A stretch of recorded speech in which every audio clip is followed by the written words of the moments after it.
A Elisa um dia chegou para mim e falou assim: Renato, não se preocupe, porque não é a voz que canta. O que canta é o que está aqui dentro. Entendeu? A voz é só um instrumento do que...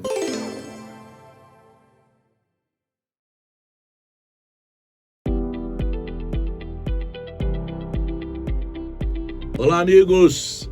Estamos aqui para mais uma entrevista no nosso canal, Paulo Lopes Entrevista, que tem repercutido bastante com outras personalidades que por aqui passaram. E hoje estou trazendo essa pessoa que está do meu lado aqui, um gentil cavalheiro, um cidadão aqui do Vale do Paraíba. E eu acho até, se não me engano, vou perguntar isso a ele fez rádio. Acho que ele trabalhou na Rádio Cacique, que tem lá, acho, não sei. Mas o que ele tem, nós vamos conversar bastante com ele. História, vida, conhecimento. O que ele tem dentro dele, você nem sabe o que esse homem explode de talento. E hoje ele vem para conversar conosco aqui. Meu amigo Renato Teixeira. É nóis. Tem que ser nós. Renato, você foi locutor de rádio, não? Trabalhou em rádio? Eu nunca abandonei o rádio. Desde que eu entrei, com 17, 18 anos, primeiro como locutor de comerciais, e não passei disso, em Taubaté não passei disso. Entendeu? Na frente do estúdio tinha a discoteca da Difusora de Taubaté. Eu trabalhava na rádio, nessa época na rádio Cacique. Eu trabalhei na Rádio Cacique, emissoras coligadas. Depois eu fui para a Rádio Cultura de Taubaté, que hoje não pertence mais à Difusora, e que era no mesmo prédio da Difusora, e na frente tinha uma discoteca maravilhosa, operada por um grande cantor sertanejo chamado Teodoro, que era da dupla Teodoro e Teodoro... Não é esse Teodoro? Não é esse. Não, é esse. Teodoro, Luiz e Teodoro, os dois turunas que cantavam as músicas de Anacleto Rosas, que era lá de Taubaté, e, na minha opinião, o maior poeta sertanejo da música caipira que existe. Então eu atravessava, eu saía nos intervalos, eu abria uma porta, entrava na discoteca e tentava convencer o Teodoro a programar Tom Jobim, programar Bossa Nova, que sempre foi uma coisa que me encantou muito. E ele falava assim: então tá bom, eu ouço Tom Jobim, mas você vai ouvir umas coisas que eu quero que você ouça. E aí ele baixava aquele patrimônio de música caipira que tinha e começava a me mostrar. Foi o meu mestre, foi o cara que na hora que eu precisei de uma referência, foi nele que eu fui me apoiar. Mas depois eu tive programas de rádio aqui em São Paulo, essas coisas. Continuo, depois como publicitário, trabalhei muito com o negócio de locução, dessas coisas. Então você chegou a fazer jingles? Na época você fazia... jingles. Eu devo ter mais de 5 mil jingles. É mesmo? Olha, quem fazia muito jingle também era o Zé Rodrigues. Zé Rodrigues fazia, mas eu fiz mais que o Zé.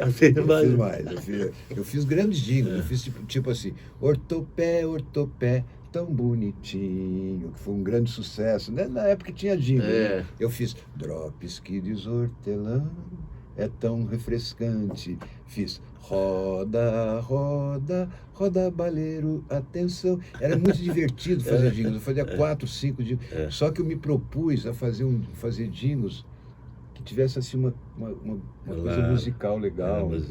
Então foi uma delícia, né? Então por isso que eu falo, de uma certa forma, eu nunca me desvinculei do rádio. Entendi. Eu sempre dependi do rádio.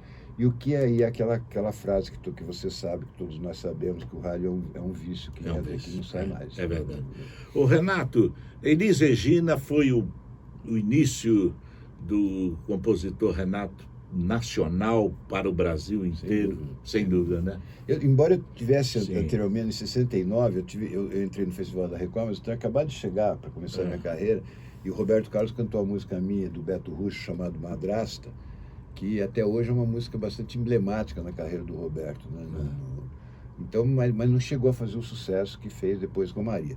Eu estava, num determinado momento, assim, vendo a decadência dos caipiras, que o Teodoro havia me apresentado. Caipira de raiz. Aquele caipira bom, né?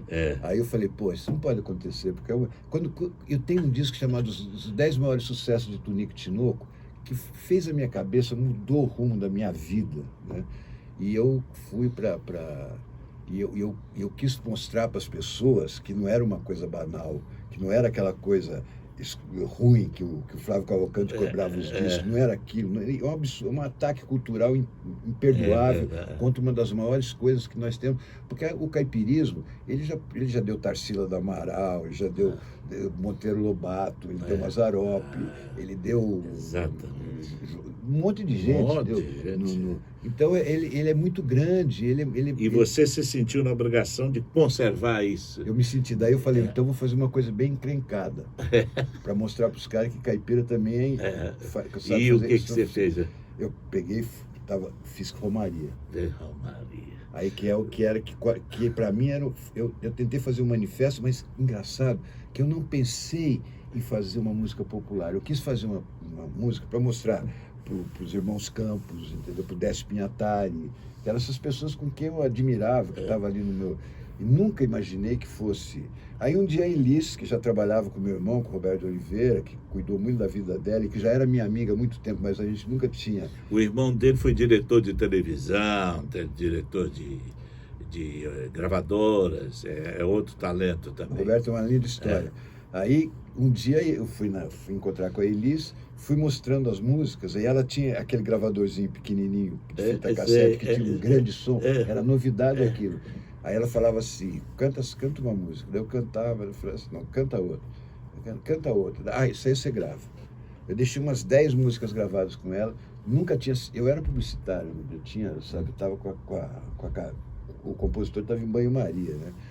E ela ficou com a fita, e daí depois ela me contou que sempre o Pedrinho, o filho dela, o Pedro Mariano, um grande cantor também, o Pedro Mariano falava para ela assim, mãe, põe aquela música do Caipira. Aí ela ouvia de novo, eu vou gravar essa música. E, enfim... Um arranjo espetacular. Aí tem essa história também é boa. O arranjo é muito bom. E quem fez Romaria, que foi ele aqui, a gente falando simbolicamente, não precisa fazer mais nada. Não, simbolicamente, porque... Nos Estados Unidos, talvez. É verdade. Porque é uma obra-prima, Romaria, de um sentimento. Você acha que, como o Roberto um pouco, uma vez conversei com o Roberto, Carlos, vocês são muito autobiográficos? Quer dizer, muitas coisas que vocês compõem são um pouco da vida de vocês, do momento que vocês vivem, de história de vocês?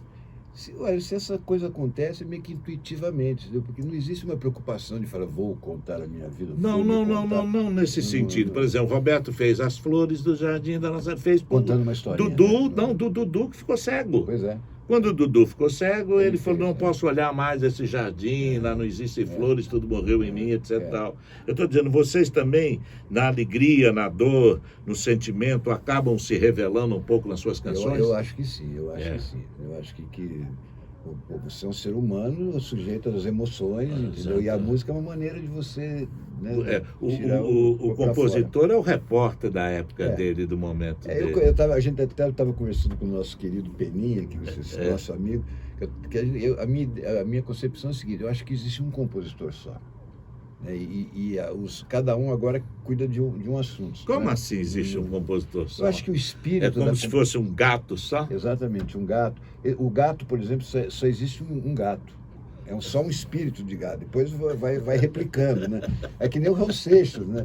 O Raul Seixas não morreu, ele replicou. Interessante essa tese. Essas coisas são... Mas tudo isso, sabe por quê, Paulo? É porque a gente precisa estar permanentemente pensando na vida, questionando as coisas, sabe? Analisando para poder compor. Porque você vê uma coisa e fala, bom, é assim, né? Então, acho que... Quando você vai fazer um show, te veem mais como compositor ou como cantor? Como compositor, numa primeira parte. Hoje já um pouco mais como cantor também. Porque também eu nunca me preocupei em ser cantor. Exatamente. Né? Mas o hábito faz... Claro. O hábito faz o monge. E eu acabei gostando de cantar, descobrindo alguns macetes, cantei com muita gente, sabe, tive no palco. E eu faço show, eu tenho esse show com o Sérgio Reis, que é o mestre da canção. Né? O Sérgio é uma maravilha. O Sérgio no palco é uma aula. Você fica tão tranquilo, porque ele resolve tudo, ele vai e faz a coisa andar. Eu faço o show com o Oswaldo Montenegro também, que chama Emoção de um Encontro, que era um sonho que a gente tinha desde o começo dos anos 70, a gente fazer um trabalho juntos, que é outro mestre. Outro né? mestre. Falei, Oswaldo, faça aí, me chame, diz o que eu faço. então eu tive essa chance de poder de estar sempre junto dessas pessoas. Você acha que essas... A Elis falava uma coisa, Paulo, genial. O quê? A Elis um dia chegou para mim e falou assim, Renato, não se preocupe, porque não é a voz que canta. O que canta é o que está aqui dentro. Entendeu? A voz é só um instrumento do que você tem por dentro. Bonito isso, hein? Porque se fosse só a voz... O que canta é o útero. O que no canta caso é o coração, da mulher, no né? caso da mulher. Vem do Exatamente, útero, vem do coração. Tem muito a ver assim, com o nascimento. Com isso. Né? Eu acho que por isso que nós temos cantoras maravilhosas, né? Por causa dessa questão de ser mulher e a mulher ser a mãe, né? Ela é a mãe das canções. Ô, Renato, te cobram muito o fato de você, ao compor, mudar a vida das pessoas? Pessoas chegam perto de você e dizem assim, Renato, você mudou a minha vida com ando devagar, porque já tive pressa e leve esse sorriso, porque eu já chorei demais. Falam isso com você? Olha, eu falo, mas eu cito sempre o meu filósofo principal, o meu mestre, que chama Chaves. O Chavito, entendeu? Ah, é? É tudo sem querer, querendo. Tudo sem querer. É sem querer, querendo, porque a nossa profissão é muito difícil, sabe por quê? Porque a gente tem que seduzir Renato, as pessoas. Mas você seduz, cara. Mas você muda a vida de pessoas. Eu sei, mas até seduzir... Né? Sim, até seduzir, mas quando você seduz, você marcou a vida daquela pessoa. Tem uma pessoa nesse momento, lá no interior, ou aqui, num apartamento, numa casa de campo, na montanha ou no mar, ouvindo essa beleza de canção que você fez com o teu amigo Almir Sater, e que é uma história de vida, cara. Né? Eu acho que aquela frase... Como é que é aquela frase? Penso que cumprir a vida seja simplesmente compreender a marcha e tocando em frente, e cada um de nós compõe a sua história. Né? E cada ser em si carrega o dom de ser capaz de ser feliz. Isso é óbvio, isso é absolutamente óbvio. Mas óbvio, mas ninguém disse. E aí é que isso. Tá, o macete é você poder mostrar isso. Mostrar isso. Aí é que você consegue seduzir as pessoas. Exatamente. Eu fico muito feliz quando o Renato, que é um homem simples, ele tem uma coisa muito boa que os grandes têm, pode ser radialistas, compositores, pedreiros, os grandes seres humanos têm, que é a simplicidade da sua arte. Ele não faz a arte uma coisa que veio, que eu estava no céu, e aí veio uma mensagem. Não tem camarada que faz isso. A minha história, Paulo, ela é bem interessante, porque eu nasci num núcleo de músicos. Eu nasci em Santos, mas fui criado em Ubatuba, porque a minha família de pai e de mãe somos todos Vale do Paraíba. Ubatubanos, litoral norte. Litoral norte. Então, o que acontece? Nós era na praia, desse negócio. Todos músicos, mas um superfaturamento de músicos. Overdose de músicos. E todos bons músicos, alguns inclusive só não seguiram carreira, porque na época, era uma época diferente, essas coisas, mas pessoas que hoje eu conheço a obra, são pessoas capacitadas, mas não tinha um professor. Só meu tio-avô, mas que já tinha mudado, que era professor de música de banda, dessas coisas. O resto tudo era tudo, só sabia tocar. Minha mãe tocava bem, cantava bem, minhas tias. Então eu pedia para eles me ensinarem a música, isso eu tinha 9 anos de idade. Pô, me ensina, pô. Os caras, faz assim, mas ninguém sabe, daí eu fiquei não tinha nada didático. Daí eu fiquei meio na mão, assim, daí eu falei, bom, então eu vou começar a inventar, vou tirar as músicas. Aí eu pegava o mizinho do violão, aquela cordinha, e eu falei, tan. Daí, mas eu aprendi a fazer os acordes, falei, então eu vou fazer minhas músicas.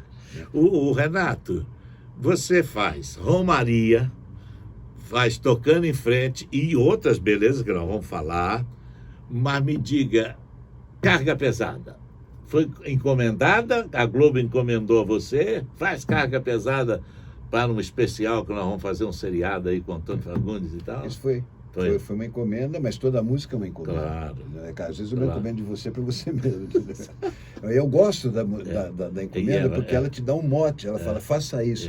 Quando me pediram para fazer carga pesada, com a minha experiência como publicitário, eu tinha lidado muito com caminhoneiros, eu fazia para óleos da Petrobras, fazia para caminhões, essas coisas, então eu conhecia bem o assunto. Mas eu queria fazer uma coisa e não estava saindo, e foi muito engraçado, cara, porque eles me avisaram, um dia eles me ligaram e falaram, se não estiver aqui amanhã meio-dia, vai outra. Só que eu precisava muito daquilo, sabe? Para a minha carreira aquilo era fundamental. Aí eu cheguei em casa de noite, Paulo. Cara, falei, vou fazer, cara. Aí me concentrei e fiz. Lá na Serra? Não, eu morava aqui na Alameda da Franca.